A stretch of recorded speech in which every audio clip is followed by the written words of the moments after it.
Shalom, meus amados irmãos, que o Eterno abençoe a todos, em nome do Messias Yeshua.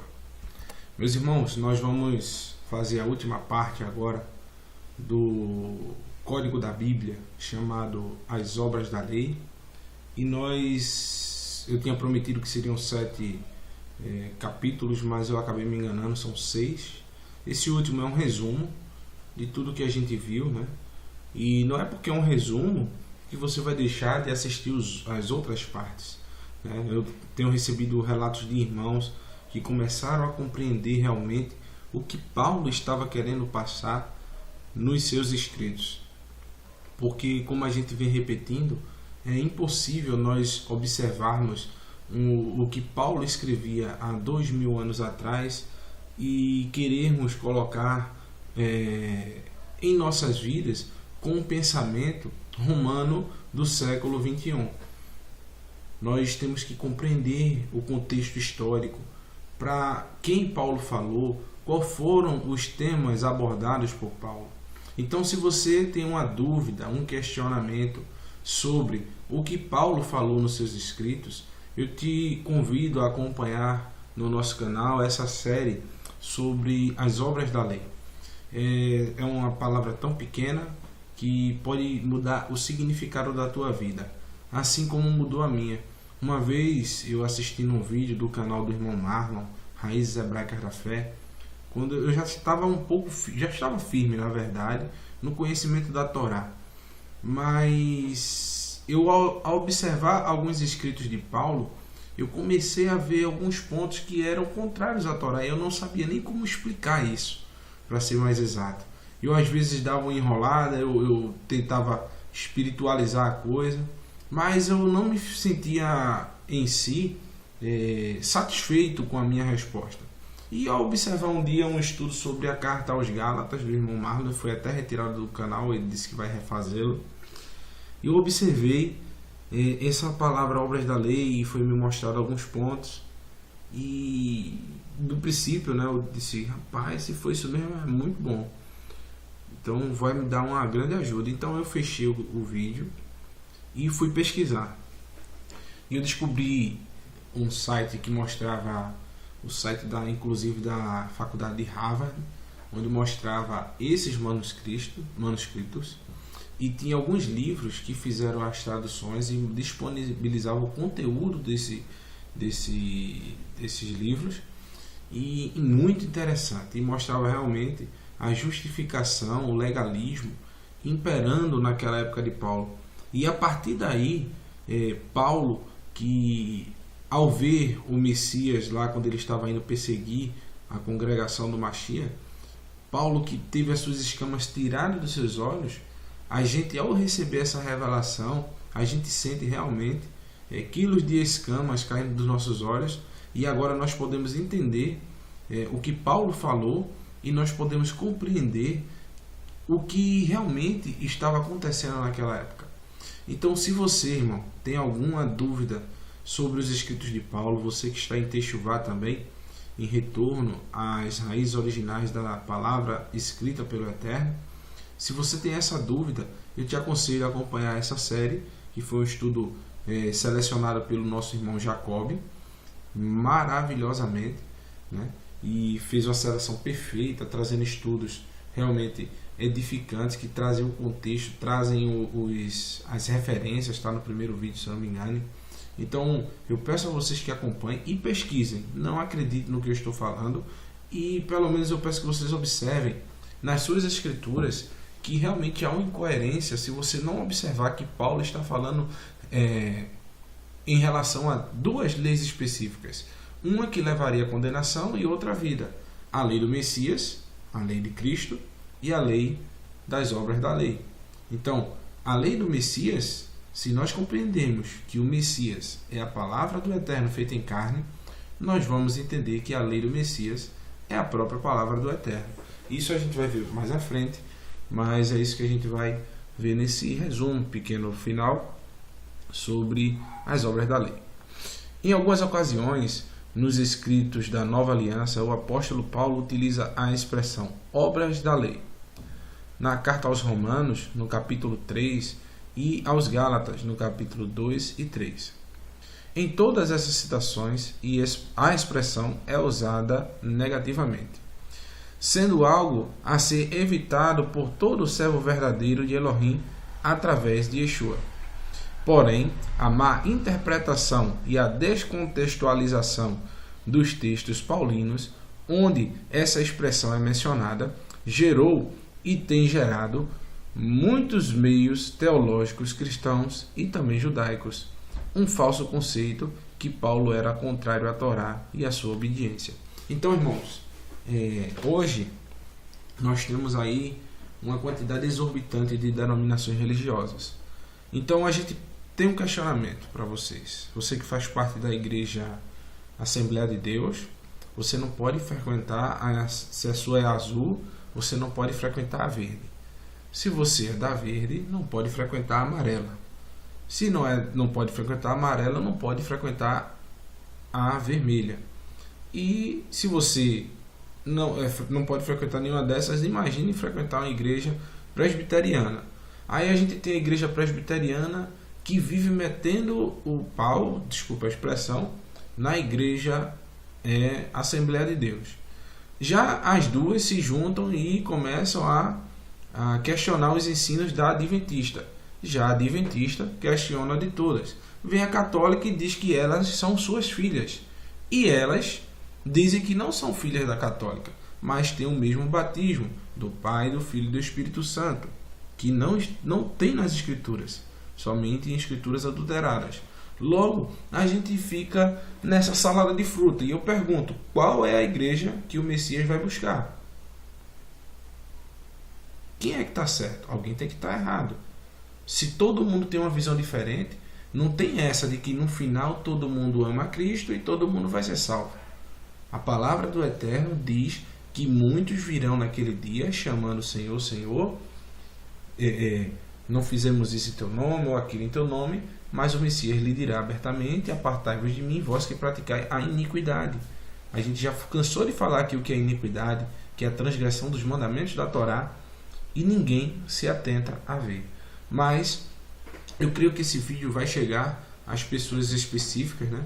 E a gente fica querendo buscar aqui entender que inclusive até os judeus têm muito rancor de Paulo, porque acham que ele foi contra a Torá do Eterno. E mais à frente a gente vai ver por quê. Quais são os ensinamentos judaicos, né? A gente fez um resumozinho do que o Talmud fala sobre quem duvida das obras da lei, tá? Tal conceito errôneo gerou na teologia cristã uma preconcepção, né? Antinomista, ou anti-lei, ou anti-Torá. Também antissemita, onde todos os textos neotestamentários são interpretados partindo-se desse pressuposto. Não é só isso, mas o meio jurídico tradicional aceitou do cristianismo a percepção e interpretação do fariseu Paulo, gerando também do judaísmo o falso conceito que Paulo foi contra a Torá e a guarda dos mandamentos. Além disso, uma grande confusão surge quando confrontamos a interpretação cristã clássica de Paulo em relação à lei de Moisés, com alguns dos seus ensinamentos sobre a lei, tais como os Romanos, capítulo 7, versículo do 12 ao 14, e outros. Ou seja, a gente está vendo que Paulo, em determinados momentos, ele elogia a lei. Em outros momentos, Paulo é contra a lei. E o que é que o sistema religioso faz? Ele somente seleciona os textos que Paulo fala mal da lei, para dizer que no tempo da lei era de uma forma e no tempo da graça é de outra. E os judeus também caem nessa. Ao ver os cristãos falarem tanto, pegam textos isolados, descontextualizando e sem saber as referências históricas, e lançam para os judeus. E os judeus ficam sem entender. E acham lógico que Paulo é contra os mandamentos do Eterno. E a gente lê esse texto aí de Romanos dizendo, como ele pode dizer que a lei é santa, espiritual e boa, e em outras passagens referir-se a ela como maldição? Veja que contradição, né? Teria ele se rebelado contra o seu mestre e salvador Yeshua ao afirmar que a lei foi abolida? Pois Yeshua foi claro ao afirmar que não vinha abolir a lei ou os profetas, eu vim tornar plenos. Mateus 5,17. Plenos nessa que a gente colocou aqui a tradução, irmãos, na sua tradução tem cumprir. Mas se você tiver qualquer dicionáriozinho Strong e você abrir essa palavra cumprir, você vai ver que o sentido dela é tornar pleno, tornar cheio, como uma rede, é você expandir o conhecimento dela. Então, esse tornar pleno, na verdade, não é nada mais, nada menos do que você trazer o verdadeiro ensinamento sobre a Torá. Teria sido o apóstolo Paulo cometido por algum tipo de esquizofrenia ou bipolaridade? Certamente que não. O problema não está em Paulo, mas sim na forma de ler Paulo. Então, irmãos, a gente está questionando não o que Paulo diz agora. A gente já está começando a perceber que há algumas incoerências. Você tem que ser o mínimo, no mínimo, você tem que admitir que há sim uma incoerência no que Paulo fala. No mínimo que você tem que fazer. E se você tem esse mínimo de questionamento, você vai ter também o mínimo de vontade de saber o porquê Paulo falava dessa maneira, né? A gente tem que compreender o mínimo porquê Paulo falava de tal maneira. E aí que a gente vai fazer alguns questionamentos. Cabeça confusa, a gente começa a ficar confuso, né, com esses questionamentos. Nesse estudo iremos avaliar 3 situações. Tá? Primeiro, a letra A. Paulo era bipolar. Letra B. Paulo está falando de leis diferentes. E letra C. Você não compreende o que Paulo escreveu. Só tem essas 3 opções, irmãos. Ou Paulo era doido, bipolar. Ou Paulo está falando de 2 leis diferentes. Ou você não compreende o que Paulo escreveu.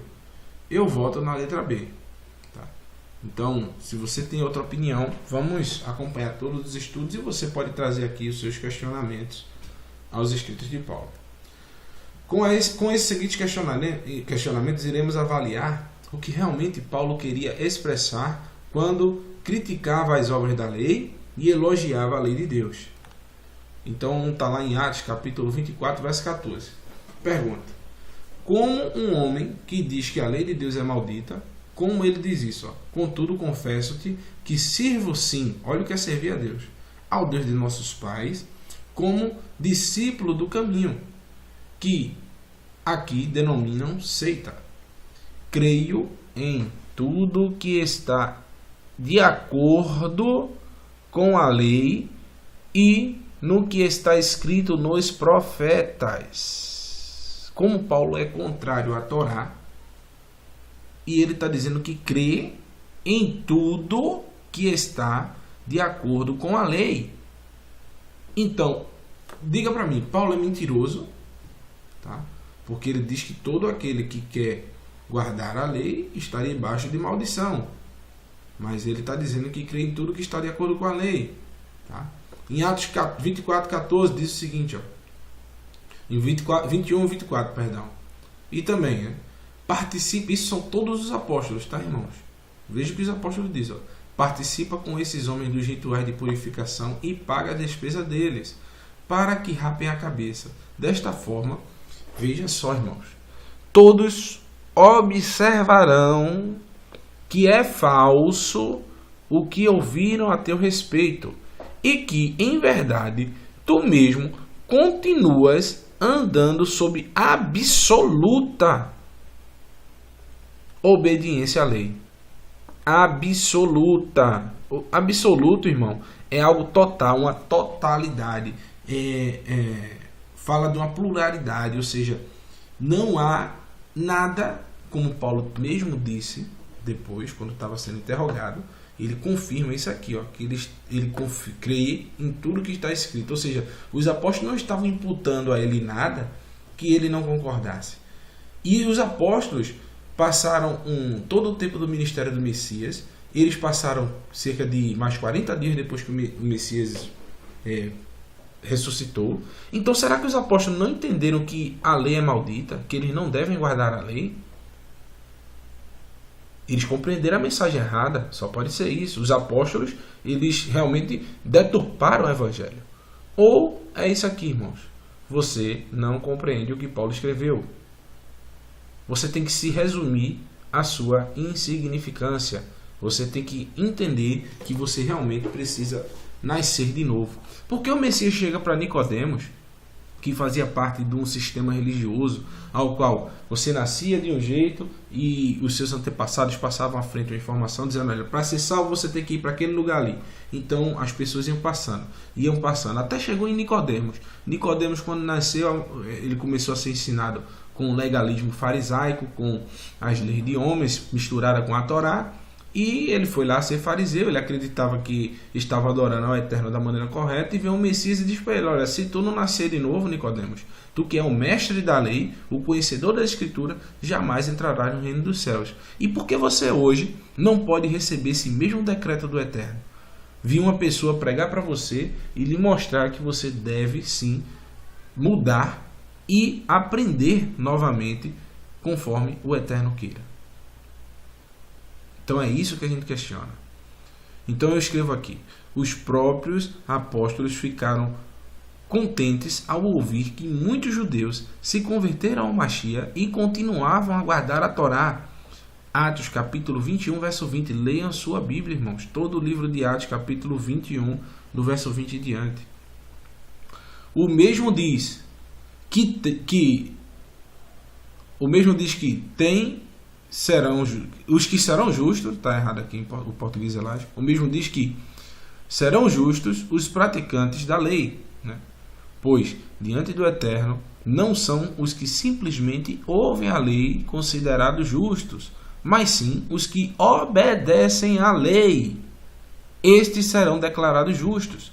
Oxe, Paulo fala lá em Gálatas, né, que todo aquele que quer se justificar mediante as obras da lei está sob maldição. E como Paulo está dizendo aqui que serão justificados os que obedecem à lei. Então, ou volta para cá, ó. Paulo é bipolar. Segundo, Paulo está falando de leis diferentes. Olha para aí, encaixando aqui essa segunda resposta. Eu estou dando uma fila para vocês, hein? Eu sou um professor muito bonzinho, tá? Porque eu estou dando mamão com açúcar. Se você marcar essa opção ou essa, eu creio que você está errado. Porque Paulo está dizendo aqui, ó, pois diante de Deus não são os que simplesmente ouvem a Torá, a lei de Deus, considerados justos, mas sim os que obedecem à lei. Estes serão declarados justos, justificados serão. Mas Paulo fala em Gálatas que todos aqueles que querem se justificar diante de Deus mediante as obras da lei estão sob maldição. Então, voltando, ou ele é bipolar, ou Paulo está falando de leis diferentes, ou você não compreende o que Paulo escreveu. Então, se eu fosse você, eu já dei aí a oportunidade de você marcar a palavra certa, tá? A expressão obras da lei é mais antiga do que o próprio Paulo.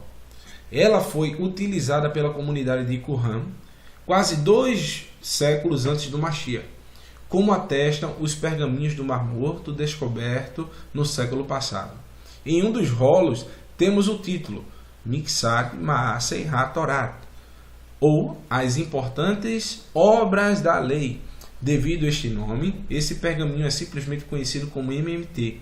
Nele há mais de 20 regras halárquicas, os caminhos, né, sobre a purificação, incluindo citações de mandamentos da Torá e principalmente interpretações e complementos de tais mandamentos mosaicos. Ou seja, isso seria como uma mistura de mandamentos de homens com mandamentos da Torá, aos quais os rabinos outorgavam, dizendo que esses mandamentos tinham o mesmo peso da Torá. Ou seja, os mandamentos do Eterno estavam sendo acrescentados. E se você abrir sua Bíblia, em Deuteronômio capítulo 4, versículo 2, diz que nada poderiam ser acrescentados às palavras que o Eterno tinha dado a Moisés e nada poderia ser retirado. E o que é que esses rabinos estavam fazendo? E fazem até hoje, irmãos.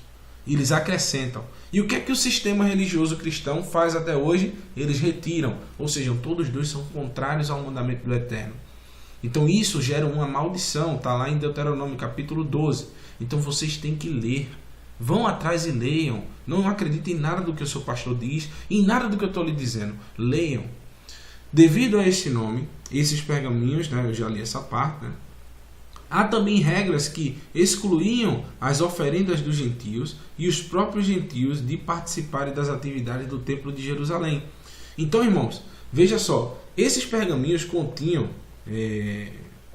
regras que excluíam os gentios de participar das atividades do templo, por exemplo, sacrificar, por exemplo, de estar ali para aprender a Torá. Só que na Torá, irmãos, a palavra é clara que haveria uma mesma lei tanto para estrangeiro quanto para o gentio. Está lá em Números capítulo 15, você pode ler. Leia todo o Número capítulo 15, que os gentios poderiam sacrificar ao Eterno, pedir perdão dos seus pecados.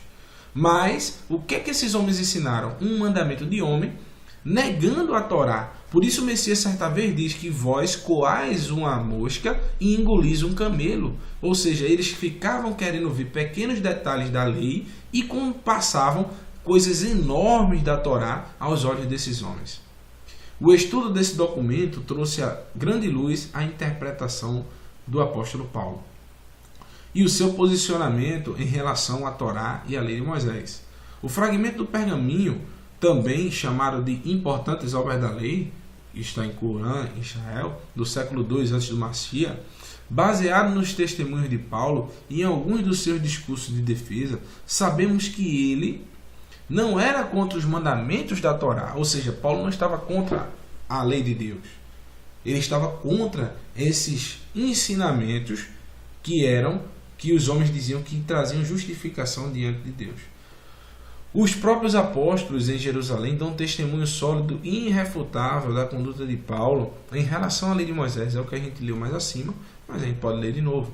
E saberão que todos que não é verdade o que se diz a teu respeito, que pregas contra a lei de Deus, e que pelo contrário andas também tu mesmo guardando a lei. Né? Já que Paulo não era contra a Torá, como ele poderia ser contra as obras da Torá? Bem como a leitura original, a leitura do Antigo Testamento, do Antigo Documento Judaico, da seita do Mar Morto, e interpretando os ensinos de Paulo em seu contexto original, concluímos que Paulo não era contra a Torá ou a obediência a ela, mas sim contra as interpolações e interpretações legalistas que eram contrárias à própria Torá, ou seja, a leitura da Torá de uma forma seca, de uma forma misturada com querer ser justificado, querer parecer justo diante de Deus, ou seja, ser salvo porque você pratica as obras, os mandamentos de Deus, e querer que Deus tenha uma dívida com você por você fazer aquilo que é sua obrigação. Não é isso o que Deus está falando, porque isso não passa de legalismo. E é o que a gente vai entender o que é legalismo. Tá? Essas interpretações legalistas eram contrárias à própria Torá, os quais são descritos no documento do Mikseh Maaser HaTorá.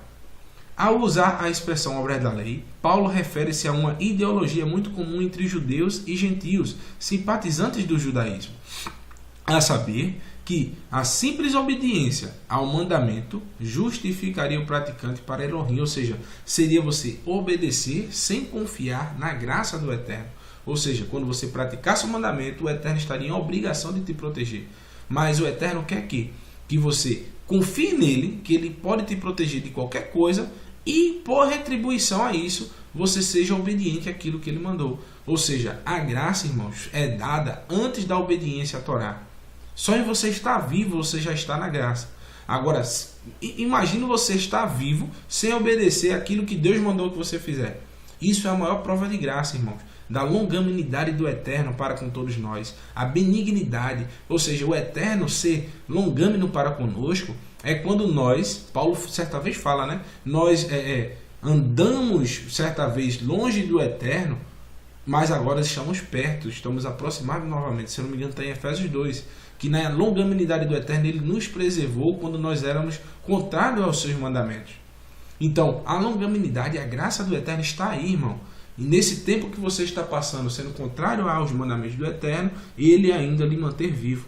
Então, quando você reconhece que os mandamentos do Eterno são válidos, aí é que você tem que começar a obedecer, reconhecendo a graça do Eterno de te manter vivo. E mesmo quando você estiver guardando, você não deve achar que esses mandamentos são que é porque você está guardando os mandamentos que o Eterno está lhe salvando, está lhe protegendo. Não, isso foi feito pelo sangue do Messias Yeshua. A misericórdia do Eterno foi manifesta ali. Você só está guardando o mandamento por amor ao Eterno. Por você conhecer, reconhecer que o que Ele disse para você é melhor do que qualquer outra coisa. Paulo utiliza a expressão da lei, né? Referindo-se a uma ideologia muito comum entre judeus e gentios, o que a gente já leu, né? Simpatizantes ao judaísmo, a saber que a simples obediência aos mandamentos justificaria o praticante perante Elohim. Isso é também chamado de legalismo. O legalismo é a desobediência a Elohim, utilizando para isso a própria Torá. É isso que a gente explicou mais cedo. A guarda do mandamento sem fé, ou seja, sem a fidelidade ao Eterno, e o coração incircunciso não beneficia em nada o homem. Pelo contrário, afasta o homem do Eterno ao passar a falsa ideia de que a simples guarda do mandamento, sem a correta kavaná, ou seja, a intenção do coração, a fé, a fidelidade, justifica perante o Eterno. Ou seja, ler a palavra e colocar em prática, sem ter fé ao Eterno. Você lê a palavra. Você já ouviu a palavra velhice da letra, irmãos? É exatamente o que esse pensamento está dizendo. Que quando você lê a palavra do Eterno e põe em prática, lê e põe em prática, como se fosse um manualzinho, e sem acreditar nas promessas, sem acreditar que o Eterno está sendo misericordioso contigo e te manter vivo, que não é porque você está guardando aqueles mandamentos que o Eterno está fazendo todas essas coisas, mas sim que a retribuição que o Eterno te dá por tu reconhecer os mandamentos do Eterno na tua vida, e aí sim o Eterno começa a te abençoar. Por quê? Não porque tu estás guardando mandamentos, mas porque tu é obediente a Ele, porque tu acredita que aquelas palavras que foram dadas a Moisés há mais de 4.000 anos atrás e que existem antes da fundação do mundo, elas são fiéis e elas vão te justificar diante dele, tá? Sem a correta intenção do coração e fé, justifica o praticante, ou seja, isso é o legalismo. Esse é o conteúdo da exaltação divina através do profeta Isaías. Veja o que o Eterno fala no profeta Isaías. Veja como os homens estavam fazendo na velhice da letra, ou seja, lendo a palavra sem o Espírito, sem a fé, sem acreditar que aquelas palavras realmente são um amor do Eterno para conosco, uma graça, uma fidelidade do Eterno, e nós retribuindo como uma esposa que olha para o marido apaixonadamente e o marido olha para a esposa apaixonadamente. Então, o marido vai fazer de tudo para satisfazer a sua esposa, trazer tudo que ela merece, tudo que ele puder fazer para a sua esposa, inclusive protegê-la, salvá-la. E a mulher sendo obediente ao seu marido. Isso é o Eterno sendo o marido e a esposa sendo nós. Ou seja, o Eterno vai fazer de tudo para proteger a sua esposa, para dar as bênçãos à sua esposa, as bênçãos espirituais e bênçãos físicas também. Ele vai fazer de tudo para deixar a sua esposa feliz. E a mulher, que somos nós, em relação ao amor do seu marido, o que é que ela vai fazer? Ela vai deixar a sua casa organizada, vai obedecer aquilo que o marido falou, vai amar o seu marido, demonstrando fisicamente aquilo. Tá? Ele diz, de que me serve a mim a multidão dos vossos sacrifícios? Diz o Senhor.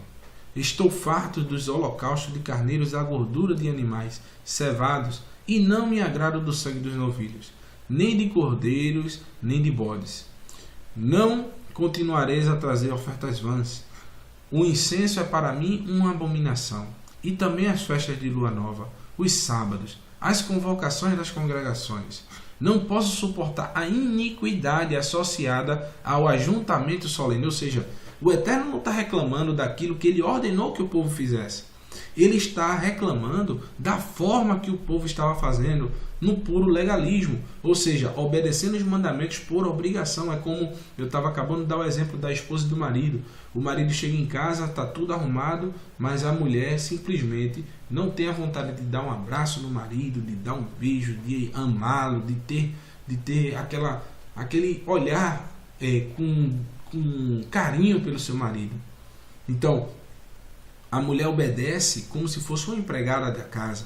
Não é assim. A mulher obedece porque ela sabe que seu marido se esforça para fazer o seu lar melhor. E já a mulher também faz o mesmo. Então, da mesma forma, o Eterno estava injuriado, estava com raiva, porque o povo estava cometendo pecado, levando os animais já por automático, por qualquer jeito, e eles estavam fazendo exatamente isso aqui, irmãos. Estavam selando a palavra do Eterno, fechando e trancando nos seus corações. Eles não tinham o coração circuncidado. Circuncidado é sem barreiras, ou seja, amaram o Eterno verdadeiramente, colocando os mandamentos no seu coração, como está lá em Jeremias 71, para que nós façamos por amor, né? E ele diz, pelo que, quando intentais as mãos, escondo de vós os olhos. Assim, quando multiplicais as vossas orações, não as ouço, porque as vossas mãos estão cheias de sangue. Lavai-vos e purificai-vos. Tirai a maldade dos vossos atos diante dos meus olhos. Cessai de fazer o mal, aprendei a fazer o bem. Atentai à justiça, a Torá. Repreendei ao opressor. Defendei ao direito do órfão. Pleiteai a causa das viúvas. Ou seja, isso aqui está tudo na Torá, irmãos. Defender o direito dos órfãos, pleitear a causa das viúvas, está tudo aqui, na justiça do Eterno, que é a sua Torá. Tá? A obediência é a consequência da salvação, né? Note-se que o Eterno não está sendo contrário a tais mandamentos, pois ele mesmo os deu ao povo como estatuto perpétuo, sendo o mandamento para a vida. Está lá em Deuteronômio capítulo 30, verso 19 ao 20. E também está lá em Levítico 18, verso 5. Porém, apenas a prática de tais preceitos sem buscar, né, por um coração circuncidado com sede de justiça, faz com que tal obediência não seja recebida pelo Eterno. Na verdade, tal prática é prejudicial ao homem.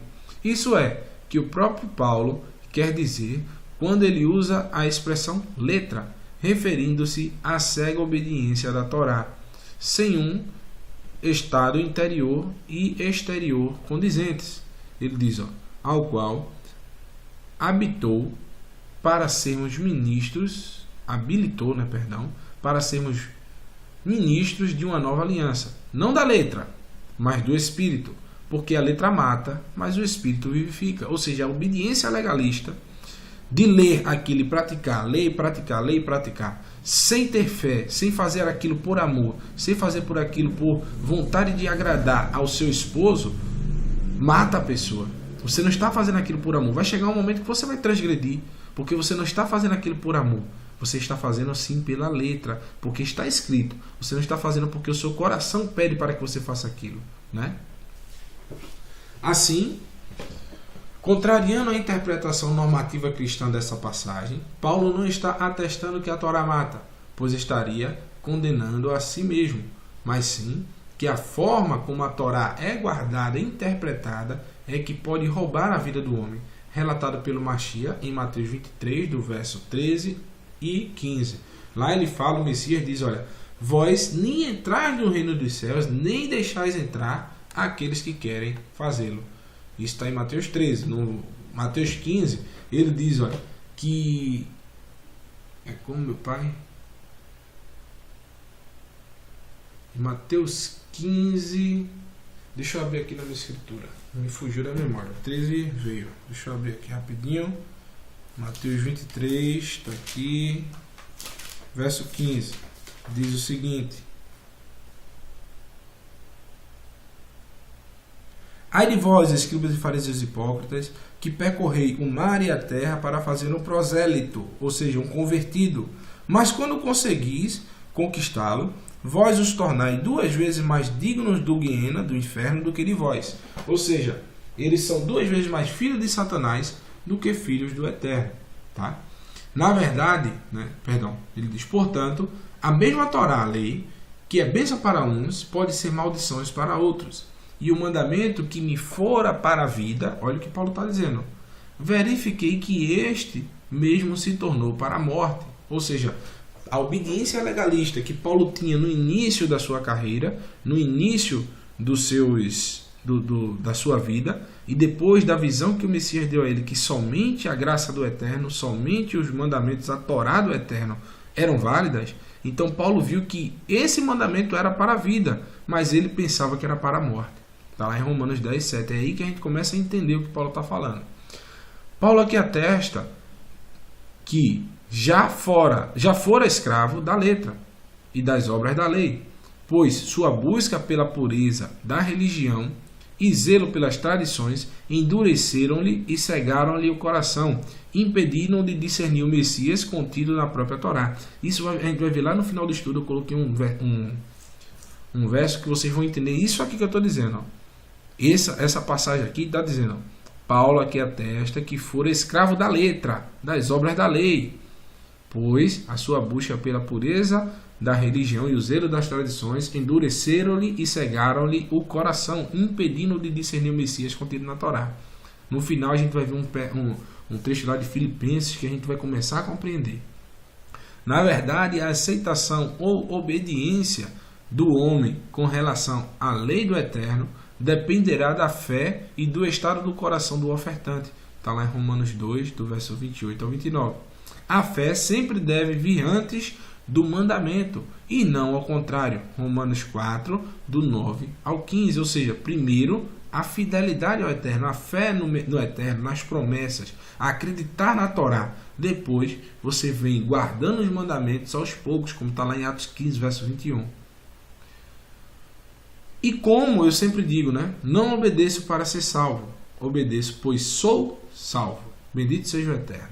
Essa frase expressa o contraste da motivação ao se obedecer o Eterno. No pergaminho do MMT, do Marmoto, são ordenados exclusivamente os mandamentos e interpretação dos mandamentos sem nenhuma ênfase à mudança de atitude ou de um coração correto diante do Eterno. Ou seja, você fazer aquilo ali e mudar porque você ama o Eterno. Não tem ênfase a isso. ênfase é você tem que lavar as suas mãos de uma forma correta, você tem que tomar vários banhos de purificação para estar melhor, você tem que lavar o seu copo, o seu prato de uma forma que seja agradável ao Eterno. Onde tem isso na Torá? O Messias certa vez criticou, e várias outras coisas vós fazeis, como lavar de jarros e de copos. Ou seja, eles faziam isso como se fossem, o Eterno se achasse mais feliz ao ver o homem lavando o copo, lavando os braços, lavando o corpo, do que obedecer na sua lei. Eles diziam isso. Então era algo legalista, né? Além disso, são declaradas halahot, dogmas, né, que humilhavam os gentios e os afastavam do templo. Veja o que a gente estava dizendo. Os mandamentos da Torá dizem que a gente deve ser sal e luz para os gentios, que a gente deve levar a Torá para todas as nações e que nós devemos amar o gentio como a nós mesmos. Isso está lá em Levítico capítulo 19. O Eterno fala amar ao próximo como a ti mesmo, lá em Levítico 19. E ele também fala em amar ao estrangeiro como a nós mesmos, porque também nós fomos estrangeiros na terra do Egito. Ou seja, o povo de Israel foi estrangeiro na terra do Egito. Mas o que é que o legalismo estava dizendo? Que os gentios deveriam ser afastados. E é incrível, irmãos. Eu vou fazer um estudo sobre isso, mostrando como os judeus viam os gentios antigamente. Tá? E ele diz que humilhavam os gentios afastando do templo, tal como um muro de separação que Paulo se refere em Efésios 2, verso 14. Está aí a fotozinha do muro, né, quebrado pelo Messias, dando acesso às suas bênçãos, às suas promessas, que é a sua Torá. A essa falsa obediência e aos dogmas que afastavam os gentios do reino de Elohim, Paulo deu o nome de obras da lei, ou simplesmente letra. Ou seja, os manuscritos, né, não que Paulo tenha dado o nome, está até errado isso aqui. Os manuscritos que na época corriam com o nome de obras da lei, Paulo também colocou a nomenclatura de letra, ou seja, de uma leitura legalista da lei, ou seja, sem nenhuma base do Espírito do Eterno. Lê as palavras com a mensagem espiritual, até profeticamente falando. Paulo não poderia ser contra a obediência da Torá, pois usou o seu próprio testemunho para testar o contrário, em Atos capítulo 24, 14, 25, 8 também tem lá. Ele também atesta que a lei é espiritual e boa, e o mandamento santo, justo e bom, Romanos 7, verso 12 ao 14. Não é a Torá o problema, mas sim o lugar onde a mesma está escrita, na chamada Nova Aliança. O Eterno utiliza a obra do seu ungido para escrever a Torá no coração do povo. Está lá em Jeremias 31:31. Assim, todo servo de Elohim e de Israel e discípulo de 31 e até o 34, tá, irmãos? Em Jeremias. Assim, todo servo do Eterno e de Israel, do Eterno de Israel, e discípulo de Yeshua deve fazer a si mesmo a seguinte pergunta: onde está a lei de Elohim na minha vida? Ou ela está em pedras, longe e externa à minha natureza, ou está escrita no meu coração, sendo parte da minha natureza? Quem tem ouvidos que ouça. Ou seja, olha o contraponto. A obediência que você tem à Torá é externa, é para mostrar para os outros, ou está dentro do teu coração, saindo de ti e aí sim mostrando para os outros? É isso que o Messias vem ensinar, que é do nosso coração que procedem as coisas boas e mais. Então, se a lei do Eterno está fora de ti, só exteriormente, guardando os mandamentos por puro legalismo, para que o Eterno esteja em dívida com você, irmão, você está incorrendo no erro dos escritos lá de Isaías capítulo 1. Então, se ela está no teu coração, aí você está na nova aliança. Jeremias 31, verso 31 ao 34, Ezequiel capítulo 36, do verso 25 em diante. Tá? E a gente passa adiante dizendo: o perigo da tendência pela convivência.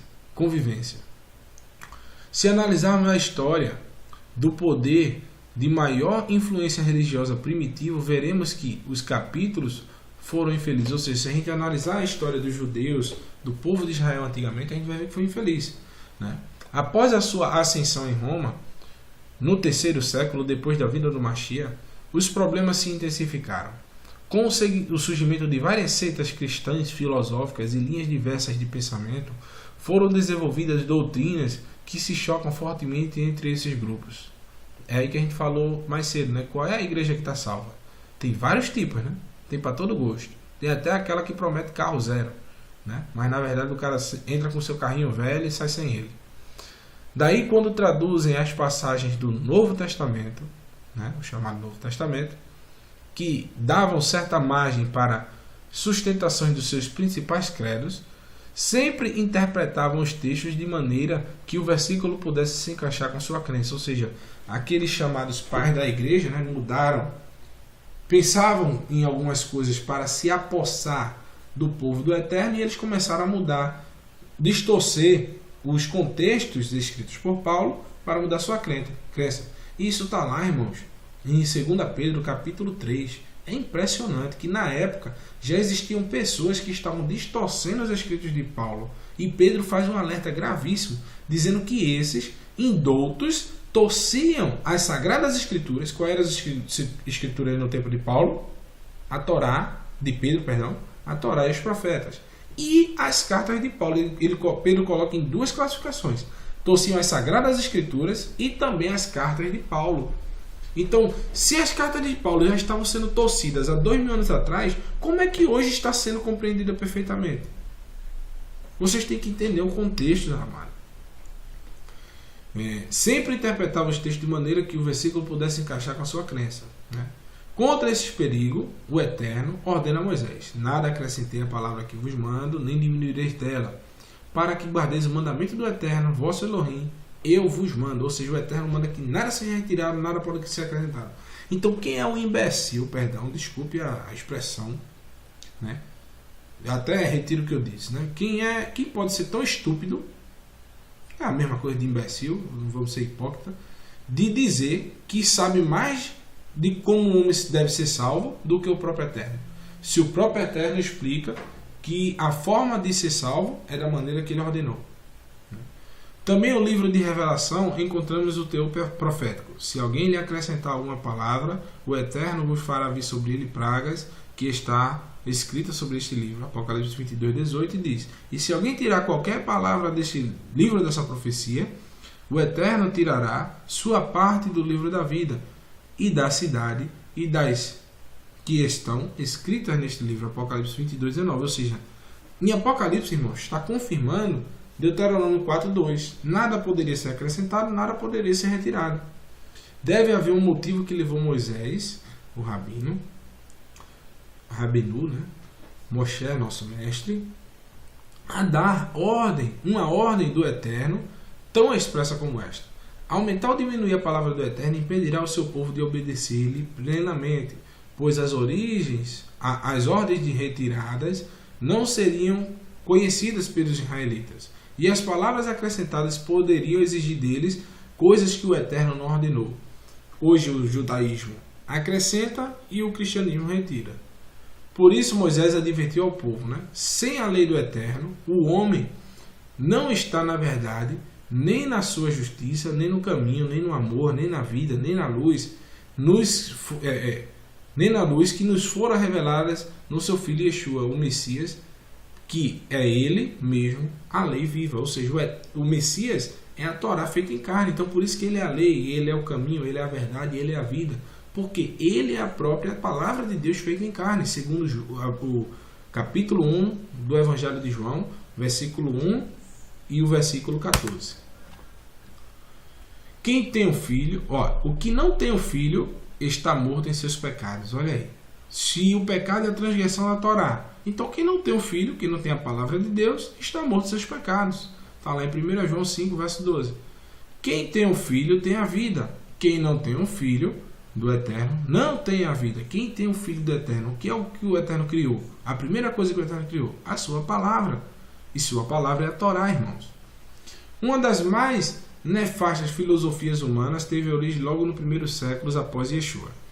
De resto, o próprio Senhor Yeshua e os apóstolos João e Paulo deixaram-nos vários alertas acerca dos lobos devoradores que haveriam de se introduzir na congregação após a sua partida, alguns dos quais haveriam de constituir como anticristos ao apostatarem da fé. Está lá em Mateus 7, versículo 15, 1 João capítulo 2, verso 18, Atos 20 e 29.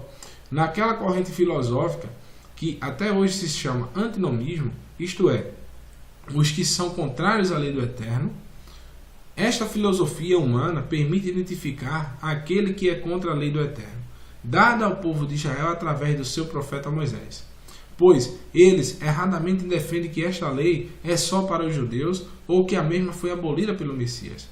Este ensino errado, ou filosofia humana satânica, isso a gente tem que frisar, tem origem na apostasia dos primeiros séculos após Yeshua, principalmente através dos escritos dos chamados pais da igreja. Você, quando escuta o seu pastor falar sobre Inácio de Antioquia, sobre Marciano, Justino Marte, João Crisóstomo, Cipriano, Agostinho, a gente vê muitos pastores falando, Irineu, Orígenes, Valentino. Na verdade, irmão, esses caras são os maiores hereges que já pisaram aqui na Terra. Então você tem que pesquisar a vida deles. A gente vai fazer um estudo específico, bem legal para vocês verem sobre a vida desses camaradas, principalmente de Inácio de Antioquia, tá? E tantos outros depois deles que se basearam nos seus escritos contrários à vocação hebraica, ou que cheirassem ao hebraico, perpetuando assim heresias e apostasias desde o primeiro século até os dias de hoje. Estes pais da igreja foram na realidade os lobos devoradores que a palavra nos disse que viriam, pois desviariam-se da sã doutrina de Yeshua e dos seus apóstolos. Isso está lá em 2 Pedro, capítulo 2, a gente vê os falsos mestres que se introduziriam no meio do povo. Então até hoje esses falsos mestres existem porque trazem doutrinas de homens, preceitos de homens, Marcos capítulo 7. Esses elevados a saber a carnal filosofia grega, de Platão, Aristóteles, etc., são os que, sob o pretexto de combater as ideias judaizantes, instalaram o erro no seio da igreja, levando muitos a apostatar da fé e rejeitar o ensino do exemplo do Messias e dos próprios apóstolos, e bem assim, aqueles que seguiram o Messias, os chamados da seita dos nazarenos. A lei não tem fim, ininterrupto, constante, contínuo, que pertence para sempre, que permanece para sempre, Ou seja, a Torá não tem fim, irmãos. Então esses homens ensinaram justamente que a lei tem fim. Então se Deus mudou, qual a confiança que você tem nesse Deus? Eu vou citar um exemplo aqui. Nós temos um pai que ele tem um filho e ele criou esse filho sobre rejadura. Ele criou esse filho realmente bem, como é que eu posso dizer? Bem rígido. bem incisivo.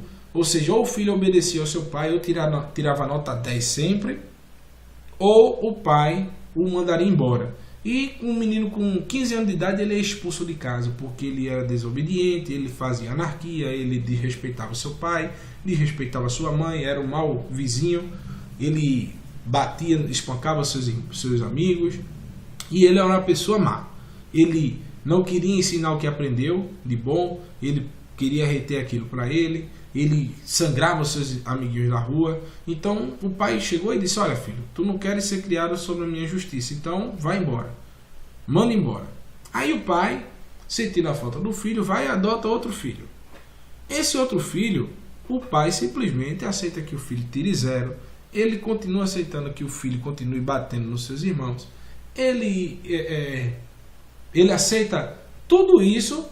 E, pelo contrário, ele começa a dar dons ao seu filho, dar dinheiro, dar roupas, dar propriedades, começa a fazer tudo pelo seu filho. Esse pai é um pai justo? Ele mudou, não foi? Aquele outro filho que ele mandou embora vai se sentir que tem um pai justo, teve um pai justo? Se ele poderia se arrepender das suas práticas ao ver o seu pai abençoando aquele filho que é desobediente? Eu creio que não. Eu acho que o exemplo deveria ser o mesmo. Assim é o Deus que o cristianismo serve. Para os judeus ele foi mau, perverso, foi rígido, e agora na graça é tudo amor e a gente vive do jeito que a gente quiser. De certo, irmãos, que todo homem seja mentiroso, mas o eterno seja verdadeiro. Ou seja, ele nunca mudou, como ele mesmo disse, nem nunca mudará. E em Isaías 40, verso 8 diz: seca-se a erva e cai a flor. Porém, a palavra do nosso Elohim subsiste eternamente. É o mesmo que está dito em 1 Pedro, capítulo 1, versos 24 a 25. Em 2 Timóteo, capítulo 2, versículo 19, e diz-nos, né? Diz o seguinte: todavia, o fundamento de Deus fica firme, nunca mudará. Que fundamento é este, senão a palavra, a sua lei? Vamos confirmar essa passagem com o que está escrito no Salmo 11, verso 3, diz: se forem destruídos os fundamentos, que poderá fazer o justo? Ou seja, se a Torá do Eterno fosse tirada, como o Eterno julgaria o mundo? A caduquice da letra. Paulo certa vez escreveu: mas agora fomos libertos da lei, havendo morrido para aquilo que estávamos retidos, né? Para servirmos em novidade de espírito. Aí os cristãos enchem o peito. E não na velhice da letra. Ao fazermos uma leitura breve do texto, logo pensamos que fomos verdadeiramente libertos da lei de Deus. Mas, se olharmos logo após, no verso 7 e 12, aí o negócio fica complicado, viu, irmãos? Verificamos que não se trata disso, e sim da forma que os judeus interpretavam a Torá, o legalismo. Né? Veremos abaixo alguns textos extraídos do Talmud. Veja, irmãos, aí é que entra o legalismo. Veja o que o Talmud diz sobre os mandamentos de homens, tá? Preste atenção. A compilação das obras da lei. O que é o Talmud, né? As obras da lei, que Paulo tanto criticou. Então veja o que o Talmud, as obras da lei que já corria na época de Paulo, veja o que as obras da lei diziam. Que os mandamentos de homens tinham o mesmo peso da palavra de Deus. Ou seja, se eu ou você que está escutando o áudio dissermos que mexer no celular na hora dos irmãos estarem ali como é que eu posso dizer? No culto do sábado, na congregação no sábado, se mexer no celular, lógico que é algo errado, que não se deve ser feito, mas se eu e você combinarmos que mexer no celular no dia de sábado é pecado, e Deus condena isso, e que você não vai mais entrar no seu reino porque você transgrediu essa lei que eu e você criamos, esses homens tinham que isso era pecado. Então veja o que está escrito. Em Erubim 21b diz, no tratado de Erubim, na página 21b, diz: todo aquele que desobedece os rabinos deverá ser punido, merece a morte e será cozido em excrementos quentes no inferno. Isso é o que os rabinos pensam de quem desobedece a um homem que criou leis e mandamentos de homens. E o rabino mais conhecido, um dos mais conhecidos, né, que criou, inclusive, os 613 mandamentos, né, da Bíblia, que está contido na Torá, realmente tem muita coisa interessante nesse livro, mas olha o que é que ele acha das pessoas que desobedecem a homens. O rabino Maimônides oferece a lista dos que, não são, dos que são considerados fora da lei, ou seja, fora das prescrições do Eterno. O primeiro ponto diz o seguinte: existem 3 classes de pessoas que negam a Torá, a lei do Eterno. Olha o que ele associa, o que é negar a Torá, tá, irmãos? Aqueles que dizem que a Torá não foi dada por Deus, mesmo que seja um só verso, uma palavra do mesmo, e que afirmam que foi a obra de Moisés. Ou seja, esse primeiro ponto está corretíssimo, né? Porque nada pode ser retirado nem nada acrescentado. Mas o problema está no item 2. Olha para aí, irmãos. Aqueles que rechaçam a explicação da Torá, ou seja, a lei oral da Mishnah, obras da lei, que é o que a gente sabe, não reconhecendo a autoridade dos doutores da lei como seguidores de Tzadok, saduceus, os beitianos e ponto. E também aqueles que dizem que o Eterno trocou sua lei por uma nova lei e que a Torá não tem nenhum valor, mesmo que não neguem que tenham sido dada por Deus, como creem os cristãos e os turcos. Todos estes negam a lei Torá. Olha o que ele está falando. O item 1 e o item 3 está correto, irmãos. Os cristãos negam a lei verdadeiramente. E aqueles que tiram qualquer verso da Torá, eles estão negando a Torá. Verdade. Mas o item 2 é o que choca. É o que a gente vai ver, que ele, vou reler novamente. Ó. Aqueles que rechaçam a explicação, a lei oral, as obras da lei, ou seja, a Mishnah, não reconhecendo a autoridade dos doutores da lei, como seguidores de Tzadok, saduceus e os beitianos, esses aí, eles estão negando automaticamente a Torá. Mas onde está escrito isso na Torá? Que você negar mandamentos de homens, negar a interpretação que os homens deram a tal mandamento, é pecado, ou que você está negando a Torá? Isso está em Halkot Teshuvah 3:8. Então, irmãos, a conclusão, né? A gente vai ver o quê? O que podemos observar ao decorrer desta série foi a validação por parte de Paulo e dos apóstolos da lei do Eterno, em Atos 21, 20 ao 27, como a gente já leu, Romanos 2, versículo 13 ao 21. Eu peço que vocês leiam na sua Bíblia, parem o vídeo aí e dê uma pausa e vão ler. Romanos 3, 31, Romanos 7, do versículo 7 ao 12, toda a carta de 1 João, toda a carta de Tiago, Atos dos Apóstolos, capítulo 15, verso 21, e para finalizar, a palavra imutável do Messias, né? Não penseis que vim destruir a lei aos profetas, não vim para anular, mas vim para cumprir. E diz no capítulo de 14 de João, verso 1, do 22 ao 23, diz: aquele que tem os meus mandamentos e obedece a eles, esse é o que me ama, e aquele que me ama será amado do meu Pai. E eu também o amarei e me revelarei a ele. E Yeshua respondeu-lhes: se alguém me ama, obedecerá a minha palavra. E o meu Pai o amará. E nós viremos até a ele e faremos nele nosso lar. Quem não me ama, não obedece minhas palavras. O que é a palavra de Deus, irmão? A Torá, os mandamentos. E a palavra que vós estáis ouvindo não é minha, mas do Pai que me enviou. Está lá em João, capítulo 14, verso 21, 22 e 23. E a gente tem o seguinte, irmãos. Verso 20, perdão. O 22 e o 23, se eu não me engano. Então, o Messias diz que aquele que não obedece os mandamentos não ama, e o Pai não está nele. E quem não obedece a sua palavra, a Torá, por quê? No verso 23, se eu não me engano, ou é 24, aquele, quem não me ama, não obedece minhas palavras, olha, meus mandamentos, minhas instruções. E a palavra, os mandamentos, que vós estáis ouvindo, não é minha. Ou seja, para quem diz que o Messias tem mandamentos, o próprio Messias diz que não tem mandamento nenhum. Ele diz que os mandamentos são do Pai que o enviou. E quais são os mandamentos do Pai? A lei de Moisés.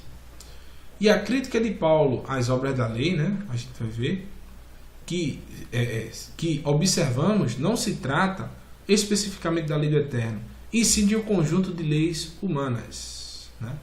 Que os rabinos chamavam de obras da lei no primeiro século, e eram as interpretações da lei de Moisés, as quais foram abertamente criticadas pelo Mashiach e por Paulo e os apóstolos, a ponto de Pedro chamar de desejai, como crianças recém-nascidas, o leite não adulterado da palavra, a fim de que por ele cresçais para a salvação. O que é um leite adulterado, irmãos? As obras da lei, mandamentos de homens misturados com os mandamentos do Eterno. E o Paulo recebeu a informação que os mandamentos de homens não serviam para nada, e sim, somente a lei, somente a graça do Eterno bastava. E é isso que a gente vai ler, finalizando essa série de estudos, dizendo o seguinte, lá em Filipenses, para compreendermos o que Paulo está falando.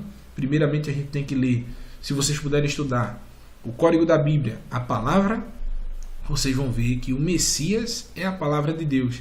E Paulo faz um trocadilho de palavras, quando ele fala do Cristo, do Mashiach, ele está falando da palavra de Deus, que o próprio Mashiach se intitulou como sendo a palavra de Deus, né?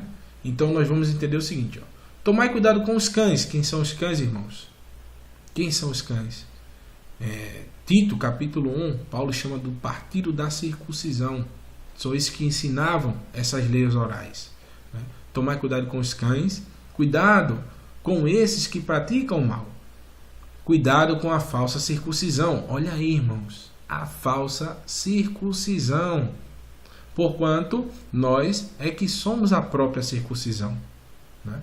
Todos nós que adoramos pelo Espírito do Eterno, que nos gloriamos no Mashiach, no ungido, no Messias Yeshua. O que a gente sabe que é o Messias Yeshua? Troca essa palavra Cristo Jesus, ou Yeshua HaMashiach.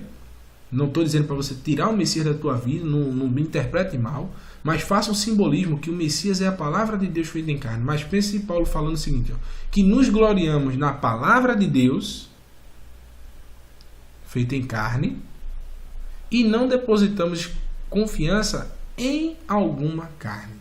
Embora eu também tivesse razões para alimentar tal convicção.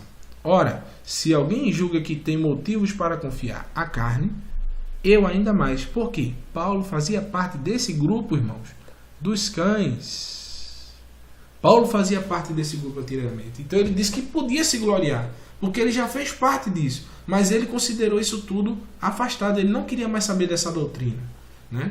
E ele diz, ó, eu sim, porque muitos desses irmãos que criticavam os novos convertidos do Messias, eles simplesmente eram novos convertidos ao judaísmo. E não eram um judeu legítimo que foi circuncidado ao 8º dia, né, de vida, filho da descendência de Israel, da tribo de Benjamim, hebreu de hebreus. Ou seja, ele está dizendo que esses cães aqui não eram hebreus de hebreus, não eram circuncidados ao 8º dia. Ou seja, eles estavam querendo colocar sobre os homens pesos e críticas que não convinha a eles, porque eles não eram não atendiam tão bem as resoluções da Torá como o próprio Paulo. Quanto à lei, fui fariseu. Quanto ao zelo, persegui a igreja. Quanto à justiça, que há na lei, irrepreensível. Ou seja, Paulo cumpriu todos os requisitos da Torá e continuava cumprindo, segundo Atos, capítulo 24, versículo 14. Todavia, o que para mim era lucro, passei a considerar como prejuízo por causa do Messias, ou seja, por causa da palavra do Eterno. O que ele achava que ser tão zeloso de ser um cão, né, ser um fariseu hipócrita, ele considerou, né, prejuízo, né? Mais do que isso, compreendo que tudo é uma completa perda, quanto comparado à superioridade do valor do conhecimento do Cristo, de Cristo Jesus, ou o conhecimento da palavra do Eterno, pura, né, sem estar misturada, no meu Senhor. Porque por quem decidi poder perder todos esses valores, os quais considero esterco, a fim de ganhar a palavra de Deus, a fim de ganhar a Cristo. a ser encontrado nele. Não tendo por minha justiça, olha para aí, ó, que procede da lei, ou seja, não tendo por minha justiça que procede da lei, pelas obras da lei, não fica restrito, irmãos, apenas as cartas aos Romanos. Paulo faz críticas em Tito, em Filipenses, entre outras cartas, em 1 Timóteo, 2 Timóteo, em todas as cartas Paulo sempre salta críticas a essas doutrinas. E ele diz, ó, a ser encontrado nele, não tendo por minha justiça, ou seja, eu vou ser justificado pelas minhas obras, que procedem da lei, das obras da lei, mas sim a que é outorgada por Deus, mediante a fidelidade e a fé. Ou seja, ele só confiava agora na outorgada, na lei, outorgada por Deus, mediante a fé, para conhecer a Cristo, conhecer quem é Cristo, a palavra de Deus feita em carne, e o poder da sua ressurreição, e a participação nos seus sofrimentos, identificando-me com ele na sua morte, com o propósito dele, seja como for a ressurreição dentre os mortos, nela estar presente.